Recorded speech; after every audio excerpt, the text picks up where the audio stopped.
നമ്മുടെ മക്കളുടെ വിദ്യാഭ്യാസ കാര്യത്തിൽ എല്ലാവരും വളരെയേറെ ശ്രദ്ധയുള്ളവരാകണം. നമ്മുടെ മക്കൾക്ക് നല്ല വിദ്യാഭ്യാസം നൽകുന്ന കാര്യത്തിൽ, അവരെ വളരെ ശ്രദ്ധയോടുകൂടി പഠിപ്പിക്കുന്ന കാര്യത്തിൽ നമ്മളൊക്കെയും വളരെ ഉത്സാഹം കാണിക്കണം. നമ്മളൊക്കെ പരിശുദ്ധമായ ദീൻ, അത് അറിവിന്റെ മേലുള്ള ദീനാണ്. ഇൽമു പഠിക്കുക എന്നുള്ളത് വളരെ പുണ്യമുള്ള കാര്യമാണ്. അതേതാണെങ്കിലും അപ്പോൾ നമ്മുടെ മക്കളെ പഠിപ്പിക്കാൻ വിടുന്ന കാര്യത്തിൽ ഇത് പലപ്പോഴും നമ്മുടെ ശ്രദ്ധ കുറഞ്ഞു പോകുന്നുണ്ടോ എന്ന് എനിക്ക് സംശയമുണ്ട്. നമ്മുടെ മഹല്ലിലെ A+കാരുടെ എണ്ണം കഴിഞ്ഞ കൊല്ലത്തെക്കാൾ കുറവാണ് ഇത്തവണ. നിങ്ങളൊക്കെ ശ്രദ്ധിച്ചിട്ടുണ്ടോ എന്നറിയില്ല. കഴിഞ്ഞ കൊല്ലം A+ കൂടുതൽ വാങ്ങിയ വിദ്യാർത്ഥികൾ, മുഴുവൻ A+ വാങ്ങിയ വിദ്യാർത്ഥികളുടെ എണ്ണത്തെക്കാൾ പകുതിയോ അതിന്റെ താഴെയോ ആണ് നിലവിൽ നമ്മുടെ മഹല്ലിൽ A+ വാങ്ങിയ വിദ്യാർത്ഥിനികളുടെ എണ്ണം. അതുപോലെ നമ്മുടെ വിദ്യാർത്ഥികളുടെ ഹയർ സെക്കൻഡറി എക്സാം റിസൾട്ട് വന്നു.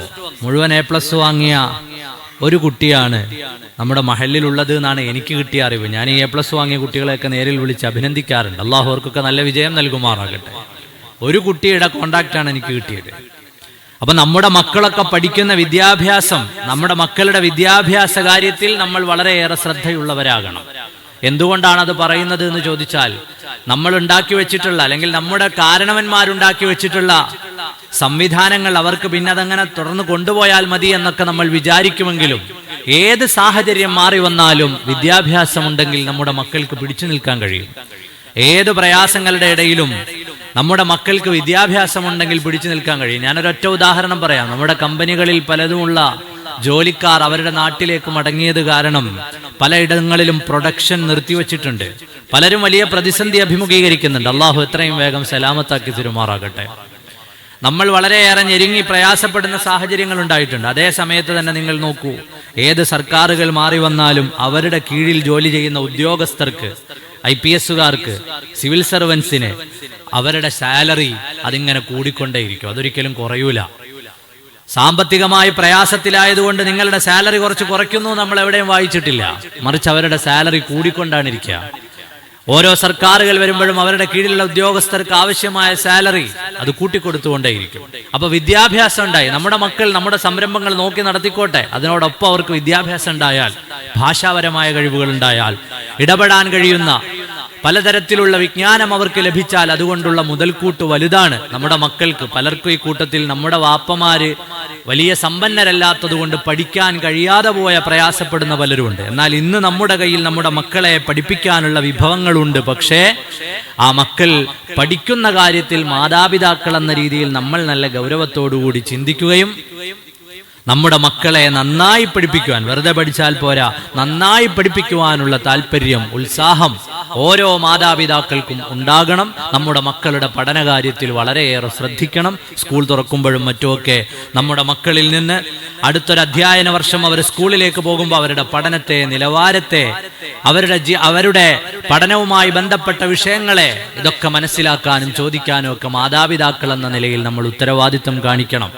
നമ്മുടെ ഇത്തവണത്തെ എക്സാമുകൾ റമദാനിലും മറ്റുമൊക്കെ ആയതുകൊണ്ടായിരിക്കാം പല വിദ്യാർത്ഥികളും പള്ളിയിൽ വരുന്നവരുമായിട്ടൊക്കെ ഞാൻ സംസാരിച്ചിരുന്നു. അപ്പോൾ റമദാനിൽ നോമ്പിന്റെ ഇടയിലൊക്കെയാണ് നമ്മുടെ കുട്ടികൾ 10ാം ക്ലാസ്സിലെയും ഹയർ സെക്കൻഡറി എക്സാം ഒക്കെ എഴുതിയിട്ടുള്ളത്. അല്ലാഹു തആല അവർക്ക് തുടർന്നുള്ള പരീക്ഷകളിലൊക്കെയും വിജയം നൽകുമാറാകട്ടെ.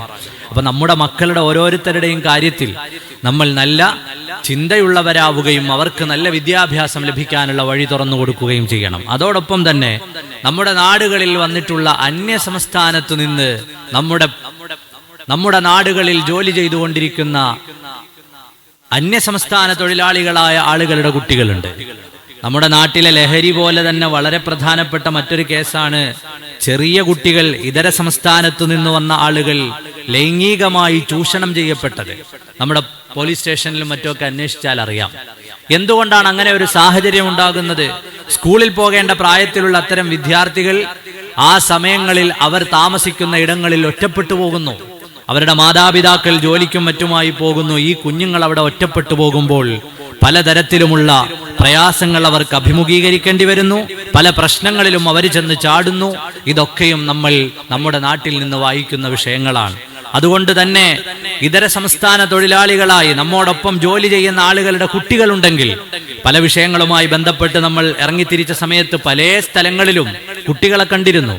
ആ കുട്ടികളെ സ്കൂളുകളിലേക്ക് പറഞ്ഞുവിടാൻ അതാര് തീരുമാനിച്ചാലാണ് കഴിയുക? നമ്മൾ ബിൽഡിംഗ് ഓണേഴ്സ് ആണെങ്കിൽ ഇവിടെയുള്ള ഈ എല്ലാ നല്ല കാര്യങ്ങളിലും ഇടപെടുകയും നേരത്തെ നമ്മുടെ നാട്ടിലൊരു പ്രശ്നം വന്നപ്പോൾ വളരെ ഉത്തരവാദിത്തത്തോടുകൂടി വിളിച്ചു ചേർത്ത യോഗങ്ങളിലൊക്കെ വരികയും ഒക്കെ ചെയ്ത ബിൽഡിംഗ് ഓണർമാരുണ്ടല്ലോ, അവരെല്ലാവരോടുമാണ് നമ്മുടെയൊക്കെ നാടുകളിൽ താമസിച്ചു കൊണ്ടിരിക്കുന്ന ആളുകളുടെ കുട്ടികൾ പഠിക്കാൻ പ്രായത്തിലുള്ളവരുണ്ടെങ്കിൽ അവരെ സ്കൂളിൽ പറഞ്ഞു വിടാൻ നിങ്ങളൊന്ന് മുൻകൈയെടുക്കണം. അവരെ പറഞ്ഞു വിടൂ എന്ന്, അവരെ സ്കൂളിൽ കൊണ്ടു ചെന്നാക്കി കൊടുക്കൂ എന്ന മാതാപിതാക്കളോട് പറയണം. നമ്മുടെ പൊതു സംവിധാനങ്ങളിൽ ഇന്ന് ഭക്ഷണമുണ്ട്, യൂണിഫോം ഉണ്ട്, ടെക്സ്റ്റ് ബുക്കുകൾ ഫ്രീ ആയി ലഭിക്കുന്നുണ്ട്. നമ്മുടെ നാടിനെ സംബന്ധിച്ചിടത്തോളം ഇനിയൊരു കുട്ടിക്ക് യൂണിഫോമോ ഡ്രസ്സോ വേണമെങ്കിൽ അത് പ്രയാസമുള്ള നാടല്ല. നമ്മൾ പരസ്പരം സഹായിക്കുകയും സഹകരിക്കുകയും ചെയ്യുന്ന ജനങ്ങളാണ്. അതുകൊണ്ട് ഇതര സംസ്ഥാന തൊഴിലാളികളുടെ മക്കളെ സ്കൂളിലേക്ക് പറഞ്ഞു വിടുന്ന വിഷയത്തിൽ നിങ്ങളുടെ എല്ലാവരുടെയും ജാഗ്രത അതിലുണ്ടാകണം. വാർഡ് മെമ്പർമാർ അതിൽ കൃത്യമായി ഇടപെടണം. നമ്മുടെയൊക്കെ നാടുകളിൽ സ്കൂളിൽ പോകേണ്ട പ്രായത്തിലുള്ള കുട്ടികൾ കറങ്ങി നടക്കുകയും പതിയെ അത് ക്രിമിനൽ പശ്ചാത്തലത്തിലേക്കും അല്ലെങ്കിൽ ലൈംഗിക അതിക്രമങ്ങളിലേക്കുമൊക്കെ കടന്നു പോകുന്ന സാഹചര്യങ്ങൾ ഒഴിവാക്കാൻ അത് നല്ലതാണ് എന്നതിന് പുറമെ അവർക്ക് ലഭിക്കുന്ന വിജ്ഞാനം അവരുടെ തലമുറകൾക്ക് നൽകുന്ന വെളിച്ചമാണ്. അതുകൊണ്ട് തന്നെ ആ ഒരു ഉത്തരവാദിത്തം നമുക്കറിയാവുന്നവരോട് നമ്മൾ പറയുകയും നമ്മുടെ കീഴിൽ അങ്ങനെയുള്ള ആളുകൾ ജോലി ചെയ്യുന്നുണ്ടെങ്കിൽ അവരെ കുട്ടികളെ സ്കൂളിലേക്ക് പറഞ്ഞുവിടാൻ നമ്മൾ പ്രേരിപ്പിക്കുകയും വേണം. ആ പ്രേരണ നമ്മുടെ ഭാഗത്തു നിന്നുണ്ടാകണം എന്ന് എല്ലാവരോടും ഓർമ്മപ്പെടുത്തുകയാണ്. അള്ളാഹു നമ്മുടെ മക്കളെയും നമ്മുടെ മഹല്ലത്തുകളിലെ മക്കളെയും ഒക്കെയും അള്ളാഹു നന്നാക്കി തരുമാറാകട്ടെ. അവരുടെയൊക്കെ വിദ്യാഭ്യാസ കാര്യങ്ങളിൽ അള്ളാഹു അനുഗ്രഹം ചെയ്യുമാറാകട്ടെ. അവർക്ക് ഓർമ്മശക്തിയും ബുദ്ധിയും അള്ളാഹു പ്രദാനം ചെയ്യുമാറാകട്ടെ.